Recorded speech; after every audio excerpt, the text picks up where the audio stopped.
मारने वाले जो युवक हैं, बताया जा रहा है कि इसी गांव के ठाकुर समाज के लोग हैं और जिस व्यक्ति को मारा गया है वो दलित समाज का एक युवक है। बॉडी है लोग जबरदस्ती मतलब इधर उधर करके लोगों को बहका करके बॉडी उठवा दिए हैं यहाँ से।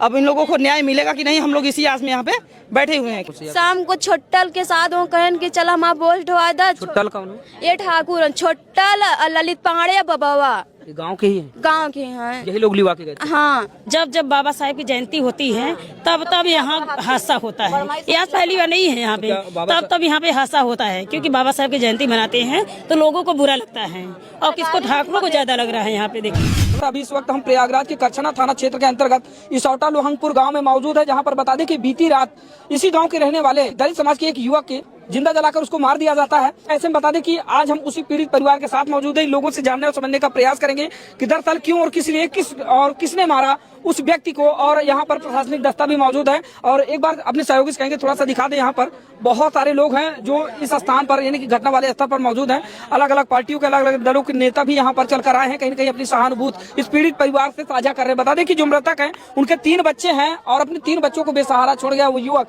और मारने वाले जो युवक हैं, बताया जा रहा है कि इसी गाँव के ठाकुर समाज के लोग हैं और जिस व्यक्ति को मारा गया है वो दलित समाज का एक युवक है। ये बेटी है, आइए इस बेटी से थोड़ा सा बातचीत करते हैं। क्या नाम है बेटा आपका? काजल। काजल। जो मृतक हैं वो आपके पापा थे बेटा? हाँ पापा थे। अच्छा, कितने भाई बहन हो आप? 2 भाई 1 बहन। अच्छा, कब पता चला आपको कि पापा को मार दिया गया? सुबह दो लोग फोन किए थे तुम्हारे पापा कहाँ हैं, तो हम कहा पापा हमारे सोवत हैं। हाँ। तब घरे उठ छते पे गए, देखा ना आए रहन, तब हम यहाँ दौड़ते यहाँ आवत यहाँ देखा यहाँ रहन। इसी जगह पर? हाँ। तो आपको कैसे पता चला कि यहाँ पर जो है उनको सब बहुत भीड़ लगी हुई थी। अच्छा, तब पता चला। हाँ। अच्छा, उनकी मौत से पहले पापा मतलब किसके साथ गए थे या फिर क्या कुछ उन्होंने बताया था आप लोगों से? शाम को छोटल के साथ वो कहन के चला माँ बोल ढोआ दा। छोटल कौन है? ये ठाकुर छोटल ललित पांडे बाबा गांव के ही है। गांव के हैं, यही लोग लिवा के गए थे। हाँ। हाँ, फिर बोल ढोआ के लिया यार मार लेना और का। ये 3 लोग आपके पापा को लिवा जाते हैं कि चलो बोझ ढो हमारे खेत में काम करो। हाँ। फिर उसके बाद अगले दिन पता चलता है कि आपके पापा की मृत्यु हो गई। हाँ। तो अभी तक इस मामले को लेकर कितने लोगों को गिरफ्तार किया गया है या फिर क्या कुछ? अभी तो हमें किसी को नहीं पता चला। किसी को? आप सबसे बड़ी हैं? हाँ। अच्छा, इससे पहले कभी पापा से लड़ाई झगड़ा या फिर किसी तरह? नहीं, कभी नहीं। कभी नहीं? नहीं। अच्छा। उनके घर पे भी नहीं जाते थे। दोस्तों, आप तस्वीरों में देख पा रहे होंगे, बड़ी बेटी है और एक बेटा ये है और एक बेटा ये। 3 बच्चों को छोड़कर चला गया वो बाप और अनाथ हो गए ये बच्चे। और लगातार जहां पर उत्तर प्रदेश सरकार अपने बड़े बड़े लाइन आर्डरों का ढिंढोरा पीटती है, गुंडे माफियाओं से निजात मिल गई पूरे उत्तर प्रदेश के लोगों को और गुंडे माफियाओं की जो शरण है वो जेल में है। लेकिन यहाँ पर ऐसे लोग हैं जो खुलेआम शासन और प्रशासन को खुली चुनौती दे रहे हैं। और ये बताइए बेटा, पापा तो अब नहीं रहे, तो क्या कुछ मांग है आपकी, क्या चाहते हैं आप? फांसी चाहिए छोटल के। हाँ। जो मारने वाले हैं? हाँ, जो जितना मारे सबके फांसी हो। अच्छा, अब कैसे जीवन यापन को लेकर काफी सामने आगे संघर्ष दिखाई दे रहा होगा? जो बीते कि हम लोग सहेंगे और का, जैसे सब उसके घर पे बिल्डोजर चलाए जाए। अबोध बच्चे हैं साहब, ज्यादा सवाल जवाब करें तो करें क्या? आखिरकार जब छोटे छोटे बच्चों के सर से बाप का साया उड़ जाता है तो उसके बाद उनका जीवन कैसा होता है, कैसा अंधकारमय हो जाता है। चलिए, दादी आप कौन हैं? हम दादी चाची यही चाची हैं। अच्छा, जो मृतक हैं उनकी किसी से कोई रंजिश वगैरह थी या नहीं? हाँ। नहीं। मारने वाले कौन हैं? अभी वही बताई ना, वही रहा। रात बोझ ढोवाए हाँ। खाना बना घरे, कहन खाई लिया, कहीं आवत है खाई थी का कहा कि हमारे खाले खाना बनावा, चला वही खाया।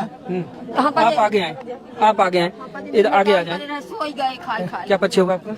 हमारा पक्ष यही है कि ये इस गांव में वो जो ठाकुर हैं, ठाकुर लोग यही करते हैं। एक बार अभी हादसा हुआ, अभी एक कुएं में हादसा हुआ था यही में। इस गांव में दूसरा कांड हो चुका है। एक में कुएं मार के उसको दारू डाला गया, वो लोग बी के मर गया।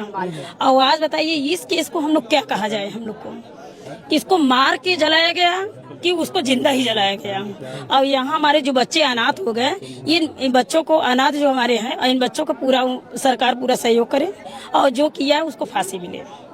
मेरा कहना यही है। मौत का कारण कुछ समझ में आया? हाँ, नहीं, अभी बात हुई थी 2 दिन 3 दिन पहले बात हुई थी। ये लोग भीम जयंती का प्रचार कर रहे हैं। देखिए जब जब बाबा साहेब की जयंती होती है तब तब यहाँ हादसा होता है। ये आज पहली बार नहीं है यहाँ पे, तब यहाँ पे हादसा होता है, क्योंकि बाबा साहेब की जयंती मनाते हैं तो लोगों को बुरा लगता है और किसको ठाकुरों को ज्यादा लग रहा है। यहाँ पे देखिए मूर्ति स्थापित हुई है सर, यहाँ पे मूर्ति स्थापित हुई है तो समझ लीजिए लोगों को जलन हो गई है कि ये लोग बाबा साहब की मूर्त क्यों रखे हुए हैं। अरे बाबा साहब इतने बड़े संविधान बनाए हुए हैं यहाँ, लोगों अगर बाबा साहब के प्रति अगर ये लोग वो क्या कहते हैं नाराज होंगे, एक दूसरे को मारेंगे, जिंदा जलाएंगे, कुआं में ढकेलेंगे, क्या कि वो अच्छी बात है। हम तो सरकार से यही कहेंगे हम लोग की सुनवाई करें, क्योंकि हमारे समाज के 2 बच्चे अनाथ हो चुके हैं, इनका पूरा भरपाई करें और हम उसको फांसी की सजा दिया जाए। अब तो नाम तो बता नहीं पाएंगे ठाकुर कौन सा है बेटा ना, पूरा टोटल नाम बेटा इधर आओ, इसका पूरा लड़के हैं आगे आओ। पूरा टोटल नाम गिरवाइए। तो क्या नाम है आपका? मेरा नाम लौकुश कुमार है, मैं बीटेक फाइनल ईयर का स्टूडेंट हूँ। अच्छा लौकुश, क्या है ये पूरा प्रकरण अगर बता पाए? जैसे अभी तो मुझे सुबह में मेरे मौसी के लड़के ने मुझे फोन करके बताया कि यहाँ पर एक मतलब भैया का देहांत हो गया, तो मुझे पता चला कि यहाँ पर आने के बाद पता चला कि उन्हें जिंदा ही जला दिया गया था। क्योंकि यहाँ पर बाबा साहब की मूर्ति स्थापित थी, तो कल 14 अप्रैल था, तो बाबा साहब की जयंती थी, तो हम लोग मतलब सब परिवार मिल करके हमारे यहाँ भी जयंती की तैयारी कर, हाँ जयंती की तैयारी भी कर रहे थे। और क्या कहते हैं मतलब परिवार से ज्यादा तो सहयोग नहीं मिलता था, लेकिन हम लोग थोड़ा सा मतलब मिडिल क्लास में आते हैं तो सहयोग करके बाबा साहब की जयंती अच्छे तरीके से मनाते थे। जो भी होता था रूखा सूखा हम लोग मिल बांट के मनाते थे। तो कुछ कारण बस क्या थी क्या नहीं थी इस बस के लेकर के इन लोगों ने विवाद हुआ। तो शाम को इनके द्वारा मुझे पता चला इनकी मतलब क्या कहते हैं मेरे मौसी के द्वारा कि शाम को रात को लगभग उनको फोन करके बुलाया गया कि आइए मेरे यहाँ पे बोझ ढोना है। इसने बुलाया?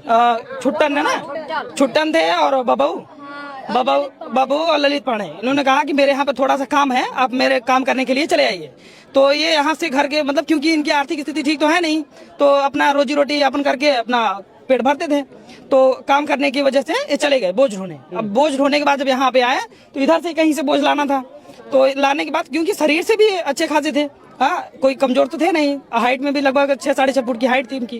तो काम करने के लिए यहाँ पे आए तो लगभग 10 साढ़े 10 हो गया। तो इनके लड़कों ने मतलब बच्चियों ने पता किया कि पापा कहाँ हैं, तो बता के गए थे कि मैं काम करने जा रहा हूँ। तो वापस नहीं आए तो इन लोगों ने सोचा, क्योंकि दारू वगैरह पीते थे, तो सोचे कि हो सकता है दारू वारू पी के कहीं सो गए होंगे। अब सुबह में इन लोगों को पता चला कि हाँ इनको मार करके यहाँ पे जिंदा जला दिया गया है और यहाँ पर इनकी बॉडी मिली। अच्छा हाँ, तो क्या जो मारने वाले जो आरोपी हैं वो गिरफ्तार हुए? हम जब से आए हैं यहाँ पे, जब से बॉडी थी तब से हम यहाँ पे मतलब आए हुए हैं।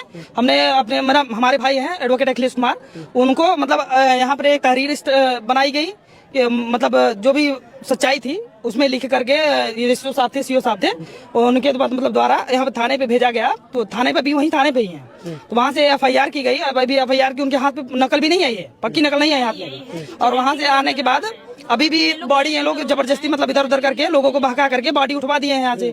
अब इन लोगों को न्याय मिलेगा कि नहीं, हम लोग इसी आस में यहाँ पे बैठे हुए हैं कि न्याय मिलेगा कि नहीं मिलेगा। अब सरकार से अनुरोध करता हूँ मैं कि जो बढ़ावा मिला है सवर्ण लोगों को, ये इन लोगों को थोड़ा सा कड़ी से कड़ी कार्रवाई की जाए इन पर, और हमारे जो परिवारजन है जो दुखी हैं उनकी मदद की जाए आर्थिक रूप से भी और वैसे भी, ताकि इन लोगों को आगे जीवन यापन करने में कुछ मदद मिल सके। मैं जब यहाँ आया था तो कोई गिरफ्तार नहीं हुआ था। इससे जब प्रशासन यहाँ आई तो प्रशासन ने जांच पड़ताल करने के बाद पता चला कि हाँ कुछ लोग गांव में छिपे हुए हैं। तो पता करने के बाद जब ढूंढा गया तो एक आरोपी बाबू नाम था ना उसका, वो प्रधान के घर पाया गया। इससे साफ साबित होता है कि बड़े लोगों के जितने भी हैं वो सपोर्ट में है, इनके सपोर्ट में खड़े हुए हैं। दलितों की कोई सुन नहीं रहा है। हमारे समाज के भीम आर्मी के लोग यहाँ पर आए हुए हैं, वो ही हमारी बातें उठाने का प्रयास कर रहे हैं, और कोई नहीं है जो हमारी बातें सुन सके, ना कोई CO ना कोई SO। इन लोगों ने दबाव बना करके, क्योंकि परिवारजन से कोई तो था नहीं, तब बच्चे ही थे, तो बाड़ी वहां से उठवा दिया गया है। बाड़ी उठ गई तब कौन सुनेगा हमारी, किसके पास हम गुहार लगाएं? है सरकार ही है, माननीय योगी आदित्यनाथ जी है और माननीय प्रधानमंत्री जी हैं। अब मैं इन्हीं से अनुरोध करूंगा कि ये जल्द से जल्द उन पर कड़ी से कड़ी कार्रवाई करें और इस परिवार को क्या कहते हैं सहायता प्रदान की जाए और उन्हें कड़ी से कड़ी सजा मिले। बस मेरा यही अनुरोध है। अच्छा, क्या नाम है बेटा? इधर आ जाओ, इधर आओ। क्या नाम है आपका? सूरज बेटा, आपके पापा की डेथ हुई? अच्छा, कुछ जानकारी हो आपको जब पापा घर पे रहे हो, आप लोगों से कुछ बताए हो या फिर कभी? कुछ नहीं बताया। पढ़ाई लिखाई करते हैं? कौन सी क्लास में? 9th में। अच्छा, पापा के ना रहने के बाद बेटा क्या लगता है कि पापा सर मुझको कुछ नहीं बता के गए थे। अब ये बालक है सर, क्या बताएगा?